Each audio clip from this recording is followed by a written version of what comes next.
Okay, let's get started. My name is Daniel Medina with Investors Advantage. For those of you who aren't familiar with who we are, we're a money management financial planning firm in Westlake Village. We've been there for over 30 years and the company's been around since 1979. I'm going to bring on John Grace. He's the president and founder, and he's going to take it from here. Thanks so much, Daniel, and thanks so much for everybody joining us this afternoon. And let me say, please stay safe, right? Take care of each other. Maybe that's part of what we are going to learn from this. By the way, I think we're also going to learn how to save again. Imagine that. But just to kind of give you an idea, here's what we're going to cover in Conquering the Crash. I do believe that the crash is coming, and I do suggest that there are ways to weather that storm as opposed to just sit with it and take it. And by the way, I've only been doing this since 1979, and I often apologize for my peers because the only message we really convey to investors is buy and hold, sit and take it, hold and hope, or buy the dips. And we'll talk about that, but I'm saying that those, for many people, those mandates or good wishes, certainly platitudes, feel like a slap in the face because it doesn't feel good. And the truth is that's as good as it was maybe 30 years ago, but a lot of things have changed in the last 20 years that has made it much more effective for people to be able to weather the storm as opposed to go down like the Titanic. So let's look at our schedule real quick, and we've got a special guest speaker who's going to help us look at the CARS Act, my good friend Steven Lavaeddin, and also help us look at the PPP, right, the Paycheck Protection Plans, and get some details there. So this is what we're going to talk about COVID-19, the markets, our recommendations, so you get an idea what that looks like, very different than our peers, and then the CARES Act. So let's look at what happened today. Very interesting day in the market. The Dow, I believe, was off 1.86%. NASDAQ off today 1.44%.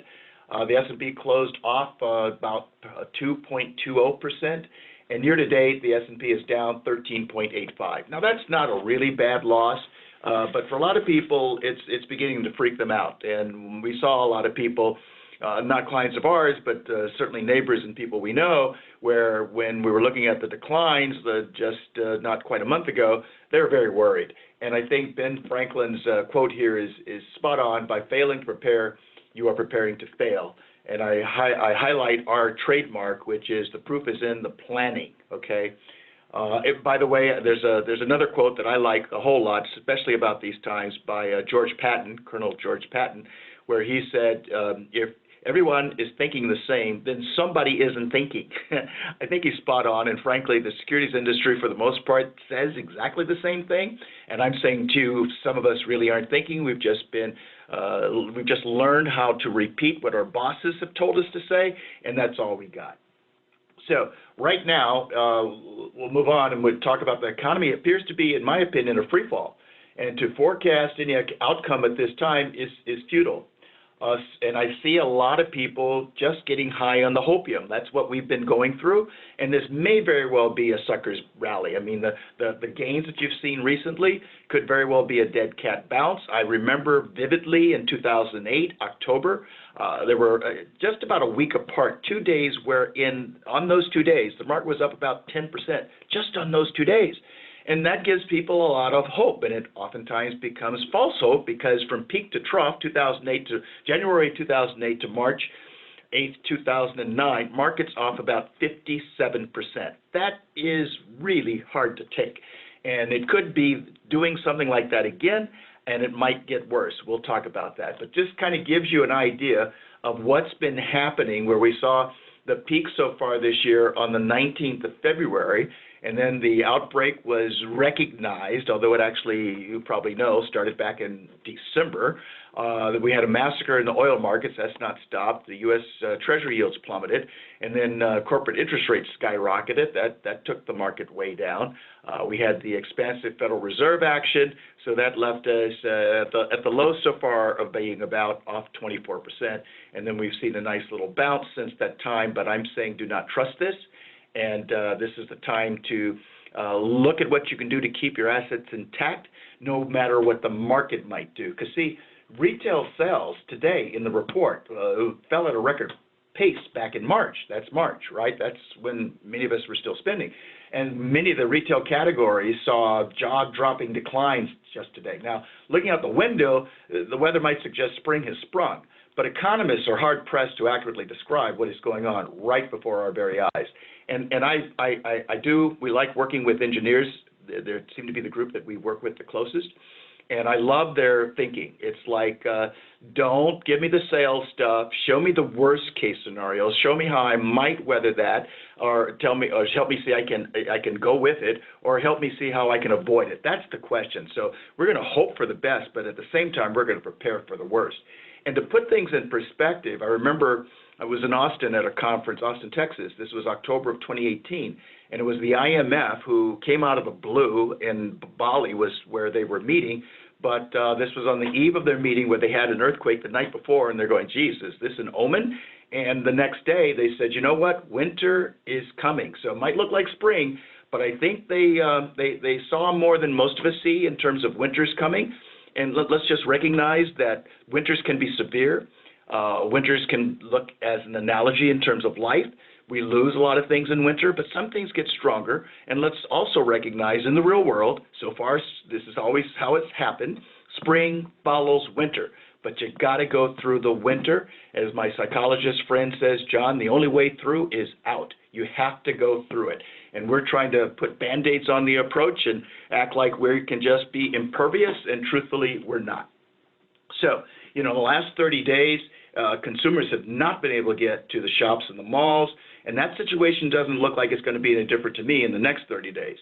Happy retailers might be Netflix right now, and grocery stores with consumers stockpiling food in the coming, what I think could very well be an economic apocalypse. All right, so you can see what happened with transportation, how bad things turned down, lodging places, restaurants, online businesses, sports and recreation places, pet services, food and beverage, but, they've done very well. Isn't that interesting? So seems like one of the things we learned about the Great Depression is a lot of people consumed a lot of alcohol. Well, here we go again. And that's probably a good time to figure out, what people need. And that's part of the way we look at recognizing how the economy is working. It's looking at the buying behavior of consumers, average consumers first, affluent consumers second, based on age. And that's the piece of the puzzle that most of us miss. We look at the sales data and we say this is just going to continue forever. But for example, just to make it really simple, we can see, thanks to the U.S. Census Bureau, that Americans on average consume the most potato chips at age 14. That's it. You thought you were doing something different, and I know it. Middle school, I had to have Lay's barbecue potato chips, sometimes 1, 2, or 3 bags, had to, around 14, couldn't live without them.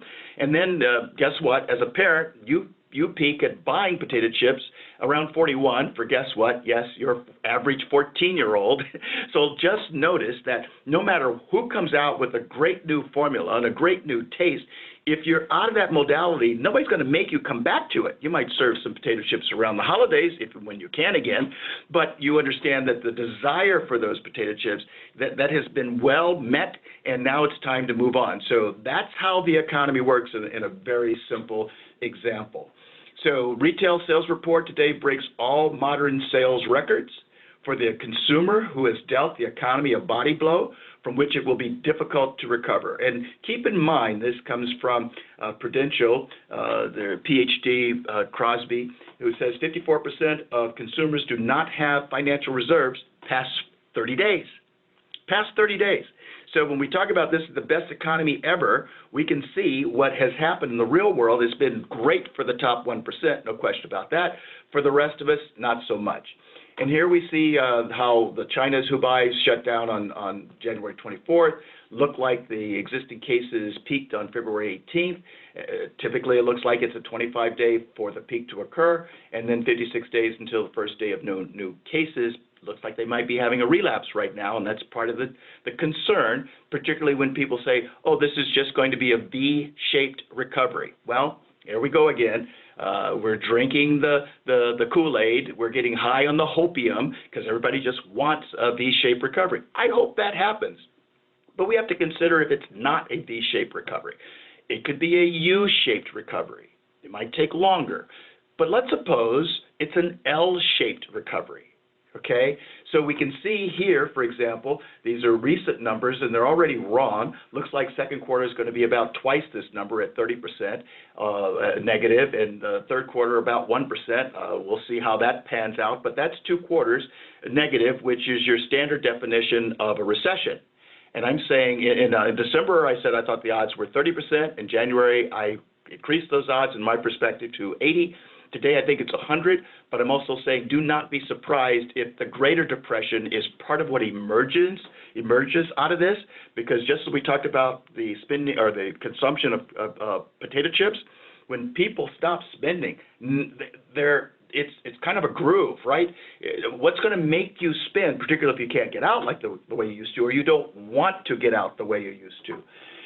So that's how we see what could very well happen, and I do believe that it's all about avoiding your participation in things turning bad. So we saw headline retail sales plunge a record 8.7% in March, and that was worse than the 8% expected decline by most economists. So as I say, hopefully it'll be a swoosh or an L-shaped, but to put that in perspective, an L-shaped recovery there, we've seen that happen twice. It happened here after the Great Depression, where we can find data that suggests that the stock market, assuming you sold no positions and you took out no withdrawals, took about 25 years to get back to even. New York real estate at the same time took about 4 decades, that's right, 40 years to get back to even. Okay, and let's keep in mind that if you're an adult in the early 1900s, life expectancy was mid-50s. So that suggests to me that a whole lot of people died with a whole lot of regret because they didn't see their stocks or their real estate come back during their lifetime. And now we can see more recently, you remember in the late 80s, we were all convinced that Japan was going to be #1 in gross domestic product. We were all resigned to that. Something happened around 1990, 1991, where their stock market in Japan peaked and the real estate market in Japan peaked almost on the same day. So here's the trick question. In your opinion, what do you think, which one has gotten back to even? Is it the Japan stock market or is it the Japan real estate market? Now, that's a trick question because if you are following what I'm saying, you know the answer is probably not what most people are thinking, and guess what? That's true. The answer is D, none of the above. Neither have gotten back to even. That's 30 years ago. Neither have gotten back to even.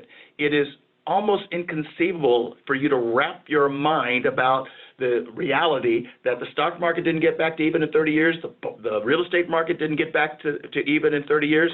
And I've been looking, so I can give you the numbers. This is the Japan stock market measured by the 225, Nikkei 225, and I think it peaked around 39,000. Remember, some people are suggesting that we buy the dips. Tell me how this would work for you. First leg down was to 10,000 from 39,000.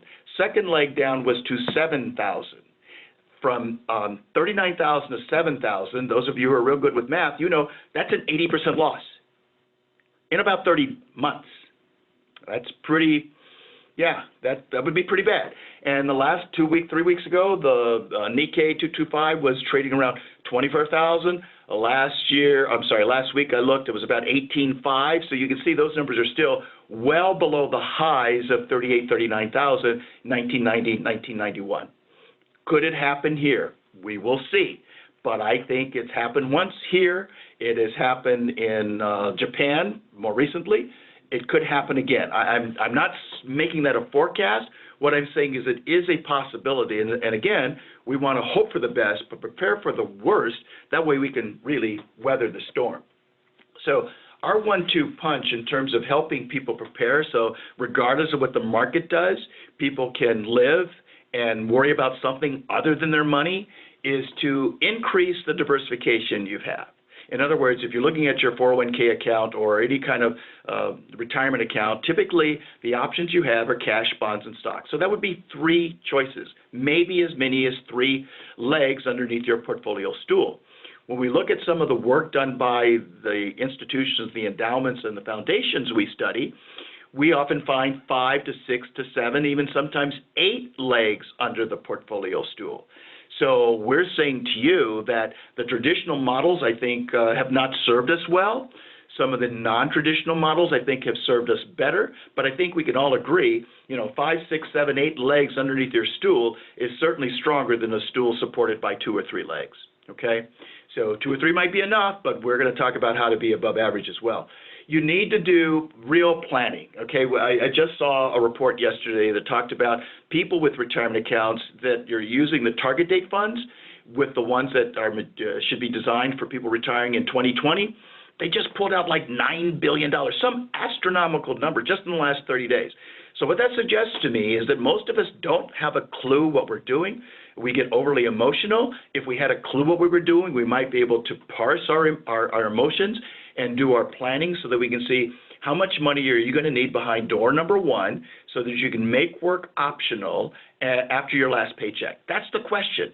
And if you are retired, the question becomes, how much money do I need to keep behind door number 1 so that I can keep work optional, and that way I can see that I can afford to live without having to worry about running out of money before we run out of time. And the third piece here is active management. So let me explain it in a way that I think makes more sense, because active management, don't confuse that with professional management. Everybody does that. Active management is different from passive management in that passive investing, for most of us, means you put the money in that particular fund and you watch whatever the number of shares you have, and then you watch the price of those shares go up and down. And if you remember, again, from peak to trough in 2008, 2009, that decline was off 57%. You had the same number of shares, but the price moved against you. Instead of holding those shares very passively, what we have found in 2000, 2008, fourth quarter 2018, is we want the money in positions where people are paying attention to your account. In other words, is it risk on or risk off? Think of the movie Karate Kid. Is it wax on or wax off? To go back to 2008, you might have started 2008 being fully invested in stocks and bonds or whatever you might have. But if you saw that the account automatically became more defensive by selling shares instead of holding shares and moving into cash or money market accounts, you can see that would give you the evidence that your account might be down 20% or less, as opposed to those folks who are down 37% for the calendar year 2008, 57% by March 8th, 2009. So think of it as a wax off in 2008. I'm getting out of the market, systematically, not in some kind of a knee-jerk reaction, not on any particular schedule, but as I say, looking at accounts daily. Are we putting, coal on this fire? Or are we putting water on this fire? So in 2008, we wanted water. We wanted out of stocks. We wanted out of bonds. We wanted into cash by year in 2008. And then we wanted to double down starting around March 9, 2009, as we're seeing this upward volatility. By so doing, we may find that most of us in the passive accounts took 4 years or more to get back to even. In the more actively managed accounts, it was more like 2 years or less to get back to even. So that's our 1-2 punch to try to keep people whole and keep them sane and feel like I can watch the movie, but my money's not on the tracks. I'm whole within my specific parameters that my team has helped me define and design so that maybe the portfolio will perform within my parameters as opposed to me just having to sit there and watch it go down like the Titanic. And of course, I'm afraid that I may never see light at the end of the day. So we, unlike our peers, we're in a location where there's a lot of our peers right here, like Command Central, and many of us look like we're punch drunk. Okay, we look like deer in the headlights. I mean, we don't know what to say. We don't know what to do. All we can do is say, well, I've been in the business 20 years, 40 years, whatever it might be. I'm going to tell you the truth. For most of us, that means you were in the business the first year and you repeated the same number of years for however long you've been in the business. That's what most of us have done. We haven't really learned anything. Most of us did not come to clients after 2000 and say, here's what we could do. After 2008, say, here's what we learned. Fourth quarter 2018 and say, we've already prepared you for this. Your account, the market's off 20, but your account's off 6%. Can you be, is that okay with you? Oh yeah, I can live with that. Exactly. That's the whole point. So most of us haven't learned anything and haven't helped people prepare for the good, the bad, and the unforeseen. And finally, reviewing real-world risk tolerance. One couple, in fact, we're working with them this morning, Husband says, we can live with a 50% loss. We get the wife involved. We ask some of these questions that folks haven't been asked before. And by the way, those questions do not include, are you conservative, moderate, or aggressive? No, let me ask you 5 or 6 questions, and we can do this. In fact, we'll send this to you in a little video and then followed with the questions you can answer for yourself to say, no, what he found out by working with his wife, no, we can't, no, we don't need another 50% loss. I can stomach a 5% loss. That would be okay. Anything more than that, no, I don't want to play the game. So we have to define how to put those boundaries around our life savings so that, as I say, we can weather the storm and be able to tell the story as opposed to people talking about us. All right. So let me give you an example, and we'll turn it over to Steve, and we'll touch on the coronavirus. The CARES Act and the PPP. So this I asked before a group of my peers, about 100 of my peers. This was 2018, and I asked the question, how is it, do you imagine, that this house is left standing? And I'll tell you, I love the answers. The 2 first answers were act of God, and the second answer was divine intervention. And I'm blinking, looking at my peers going, really? Is that what you really think? Well, those are good answers, all right, but they're not the correct answers. This was the design of the owners. They didn't build this house until 2017. And notice how all the other houses are certainly built, I imagine, to code, but let's be honest, they were minimum standards. And these guys, a doctor and his nephew, I forget which one is which, but they said, no, we want to have a beautiful house, and we want to build it in such a way that it could withstand 250-mile-hour winds. Really. Now, they didn't see this for, this hurricane coming this way, but they were preparing for the worst-case scenario. And so they hired a contractor, and I believe the cost on this project was maybe 15% more than it would be for the other homes, which is kind of interesting. That's not much, but clearly it wasn't a cheap house. And they're saying, can you do this? And the contractor says, I've never done this before, but I like the project. Let's see what we can do. So we're not going down 10 feet, 20 feet. We're going down 40 feet with the pylons. We're going to put rebarb in the walls. We want this to just hold up no matter what.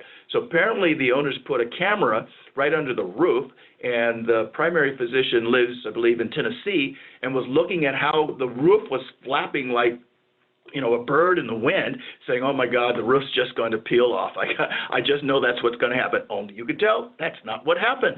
It weathered the storm.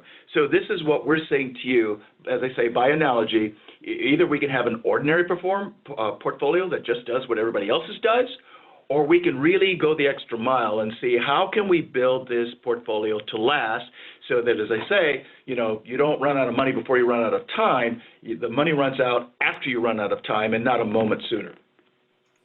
Okay, so we've done real well in terms of time. In terms of the CARES Act, there's a lot of questions about this, and we've just tried to look at it from the standpoint of how it appears to the individuals as opposed to businesses. So one-time payment, $2,400 per couple, $500 per child under age 16, amounts reduced for those who make more than $75,000, $150,000 if you're married, and if you filed your 2019 taxes, the IRS will use that income to calculate your payment. If not, they'll use your 2018 tax filing.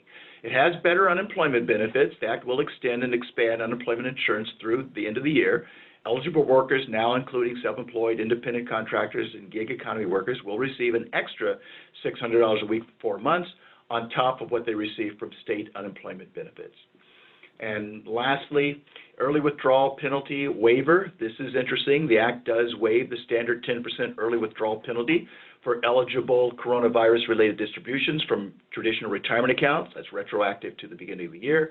You'll still pay income taxes on withdrawals, but you can spread them over a 3-year period or use that time to roll the distribution back over. Now, this might trigger a question or two, so please use I think there's a box right at the bottom in the middle of the screen there, and you can pose the questions to Daniel. He'll present them to Steve and myself, but this one this one you want to pay attention to. Is that a good idea is the way I would put it. And then finally, this is interesting, the required minimum distributions are really made optional this year. So you don't have to take a required minimum distribution from your traditional retirement account, and that leaves you in control of how much you might choose to withdraw at a later point in time. If you already took your RMD for 2020, you have several choices. You may be able to keep it, pay the taxes on it, return it to your IRA as an indirect rollover, or convert the amount into a Roth IRA. And this is, by the way, another good question. We are fond of Roth IRAs. All right, so now I want to turn it over to Steven Lavaeddin. And Steven is a good friend of mine, someone I'm really happy to refer to. He is VP, Vice President, and Branch Manager for the Woodland Hills branch of City National Bank at Warner Center. He's responsible for lending branch colleagues and assisting current and prospective clients with their complex banking and borrowing needs. And one of Steve's specialties we have found is providing exceptional personal service. So we have found Steve to be a trusted advisor who provides our clients and their friends and colleagues and families expert advice. More recently, I happen to know that Steve has been swamped in accepting and processing over 100 applications in less than a week, working, I don't know how he does this, 15 to 18 hours a day on the CARES Act and the Paycheck Protection loans for clients. So welcome, Steve, and tell us what you know about the Paycheck Protection Program as it is today. Thank you, John. Thank you. I appreciate that introduction, and I appreciate you inviting me to join you on this call. So, well, yeah, as you mentioned, we are accepting applications here at City National Bank from our existing business clients. I think most banks are doing the same as far as taking care of their existing clients. Those 15 to 18-hour days are true. We have been nonstop since April 2nd, which is the day before the SBA started accepting applications. So, you know, with the CARES Act, with the Paycheck Protection Program, a lot of information came at us at once, and then information started trickling in throughout, even through the middle of last week. Basically what it is the SBA has generated $349 billion from the CARES Act in order to support small businesses, and that's defined for the most part businesses that employ 500 employees or less. There are some exceptions to the SBA rule, but it depends on the industry. For instance, I understand that the Ruth Chris Steakhouse, which has employees over 5,000 employees, just got a $20 million funding through this Paycheck Protection Program. They announced that this morning that they got their funding. So there are some exceptions. But for the most part, every bank's going to have their own as far as guidelines, because the information that came from the SBA has been kind of scattered and not very succinct. The banks are kind of left, and for the most part, just interpreting what they feel is the essence of the CARES Act or the Paycheck Protection Program. So every bank's going to be asking for different documentation for the most part. But there's going to be very similar documentation. You'd have to provide at least 12 months worth of payroll records, like a summary, year-end summary. It would have to be your W-2 employees. If you're a corporation, C Corp, S Corp, LLC, or general partnership, you would have to provide that. If you take draws as an employee of your own company or as an owner of your company, or if you get K-1 statements, those are not eligible for the Paycheck Protection Program. It has to be W-2, or self-employed individuals can also apply. If you're an independent contractor, you're considered to be self-employed. Even though you may be getting paid by your employer via 1099, your employer who gives you that 1099 cannot apply on your behalf. You would have to apply as a self-employed individual and provide your Schedule C and 1099 documentation so that you, as a self-employed individual, can benefit from the CARES Act, from the Paycheck Protection Program. So really the primary focus of the Paycheck Protection Program is to retain workers and maintain payroll. You know, when businesses are trying to recoup sales, that's not going to work. So we've identified some companies that are putting in their you know, their annual sales in the calculations. Every bank's going to have what they call a PPP, or Payroll Protection Program loan calculator. There are several variations out there. If you've applied at your bank, you've probably seen that. Some banks, you're able to work with your banker where they can kind of help walk you through the process, help you with that calculator, help with the documentation. There are some banks out there, most of the bigger banks, that you just have to go to a portal and apply online and somebody at some point will get back to you, and there's no one really holding your hand. You have to supply all the documentation correctly from the get-go, or they'll just reject it. So we here at City National, we are helping our clients through it. We assign relationship managers to all of our clients, so all of our relationship managers and branch managers have been working nonstop helping our clients through the process. City National has already done several thousand loans for upwards of $4 billion already that have come out of City National. So there is some forgiveness of the loan, depending on the use of it. Business owners will have to apply for that forgiveness in about 90 days, and that application for the forgiveness you'll have to basically show that you use it for the permissible uses, which are the payroll costs, such as compensation to employees, salaries, wages, commissions. Group health benefits are covered in there as well for that period. Commissions can be covered, as I mentioned. Payments on interest for mortgage loans. If you have a mortgage loan on your commercial property, you can include that in there as well. Utilities and rent if you're leasing your office space or your business space. So those are the things that are permissible uses. It's not automatic on the forgiveness. Like I mentioned, you have to apply and provide documentation that you used it for the purposes intended, and then the SBA and the bank will make a decision on the forgiveness portion of that.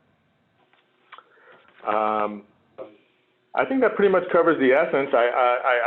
I'm happy to I don't know, John, if you want to put out my email address, people feel free to call me. I'm a little buried right now, but I'll try to get back to anybody as soon as possible.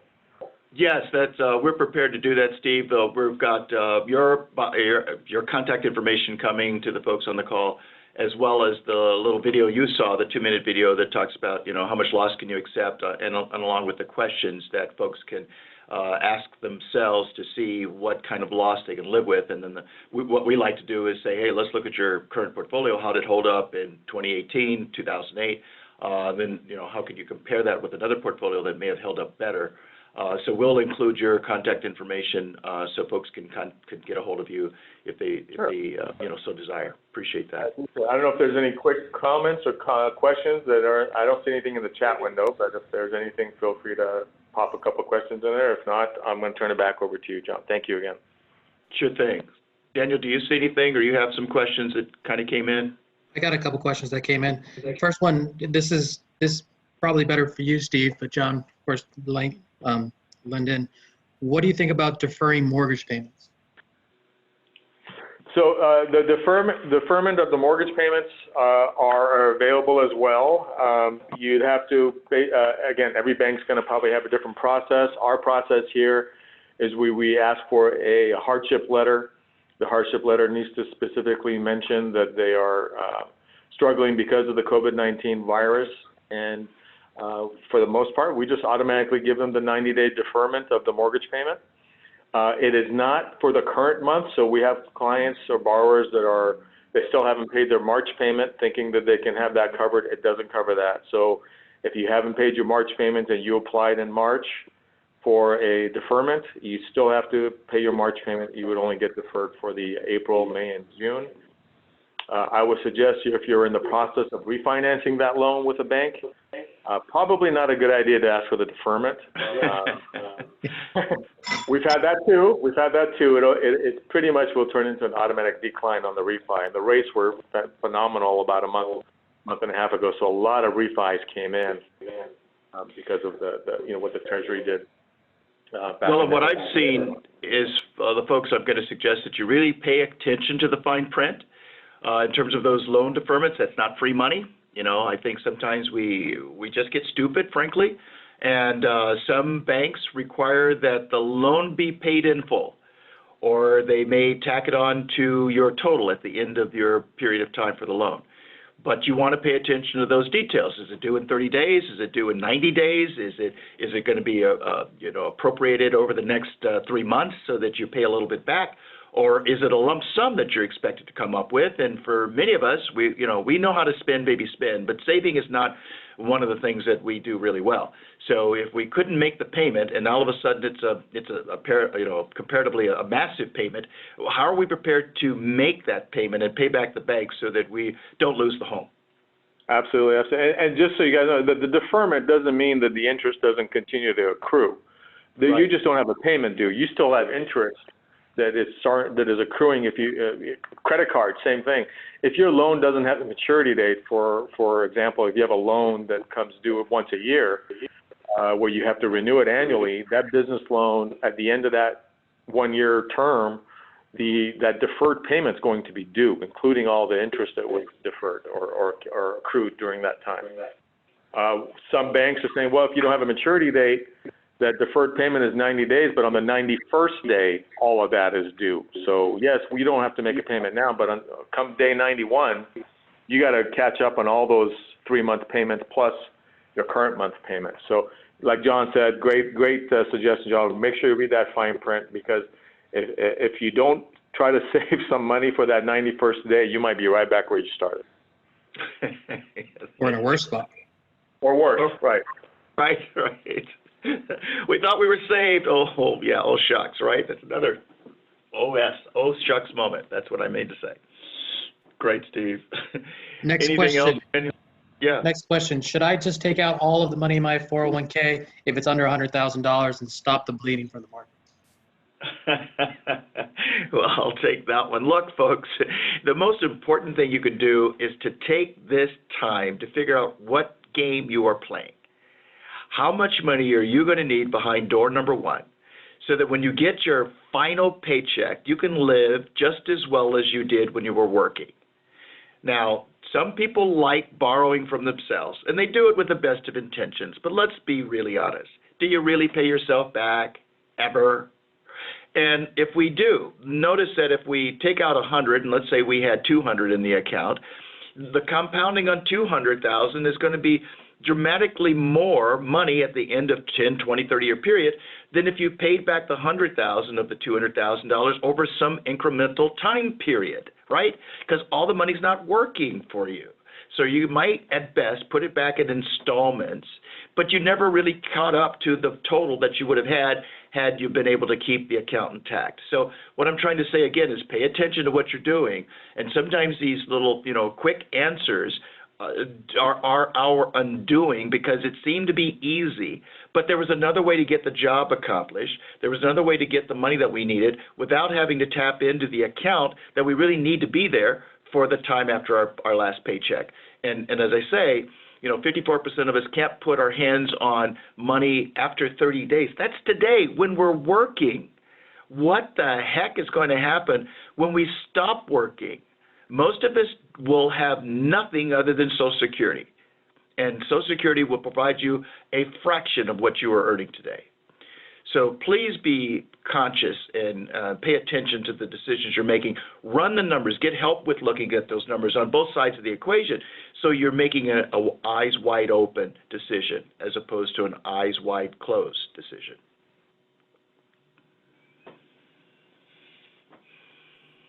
Okay, thank you, John. Sure. Those are only two?